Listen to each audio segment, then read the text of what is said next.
Proud of our kids' effort today. What we just spoke about in the locker room was, to hold on to, the feeling of a total team effort. There were so many contributors. Dom Pointer's numbers are always, off the charts. But Chris Obekba at the end, coming back in to make some big plays at the defensive end. Rashid, who wasn't in his rhythm because of the foul trouble early, late comes up with the big steal and converts, knocks down a dagger three. So Phil and Dee, their usual steady kind of leadership.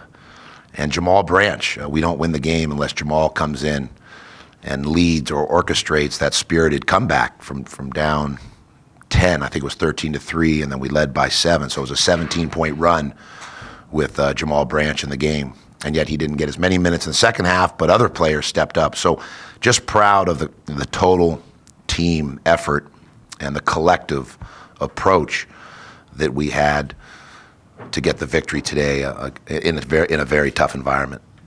Coach, what did you think the difference for Phil was in the first 9 minutes of the second half? When he's someone I have to remind to be aggressive at times. He's such an unselfish player and very steady. He's kind of a model of consistency, and his nature is to be other-directed, to want all his teammates, his brothers, to do well. And as a result, there are stretches where he doesn't impose his will on the game. But if you remind him, Phil, be aggressive.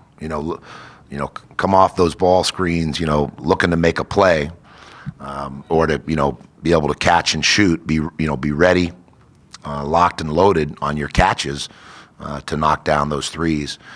And he's been instrumental in a number of our big wins late in games. But I thought tonight, he gave us a spark when we needed it.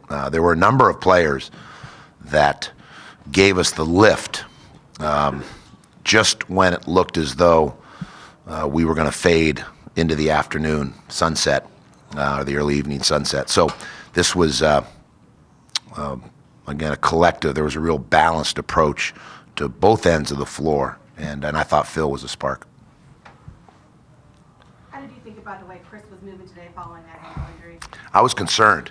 You could tell he was favoring it some, kind of tender. There was a bit of his gait was not his usual.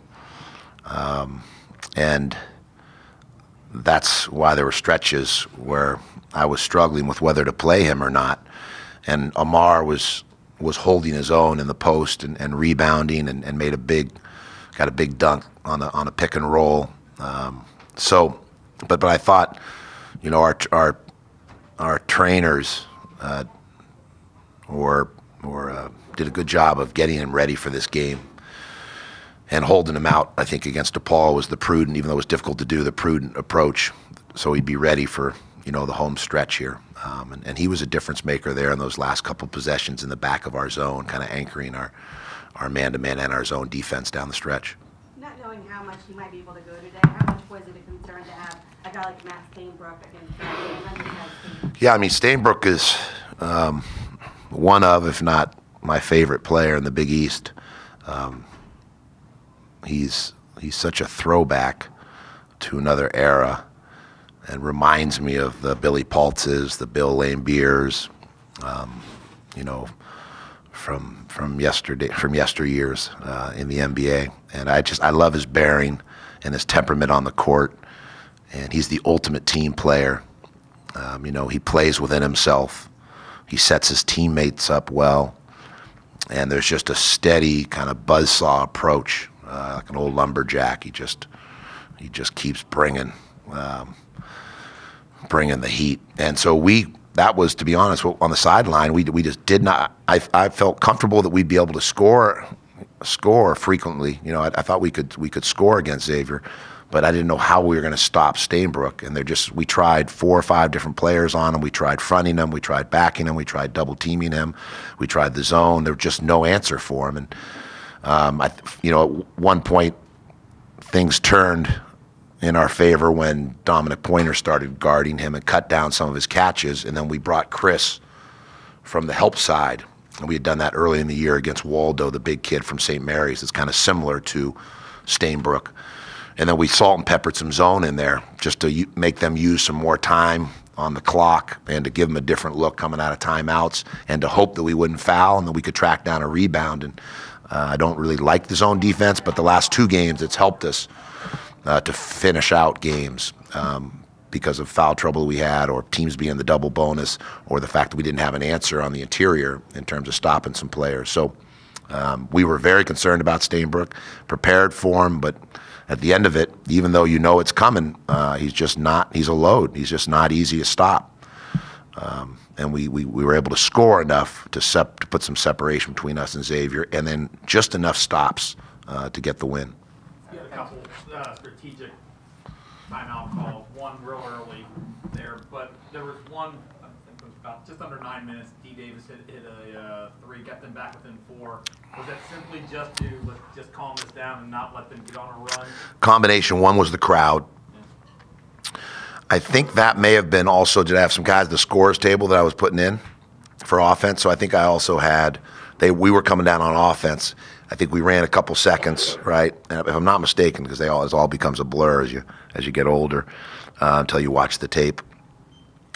But I think I wanted to get a better offensive team on the floor and also revisit, you know, our defensive coverages. When you're on the road in a tough environment like this with a great crowd, it's important sometimes with young people just to go back to our ABCs, our winning keys for this particular opponent, and that was to cut down the catches of Stainbrook, which we were not as effective as I would have preferred, to limit Miles Davis's 3-point attack,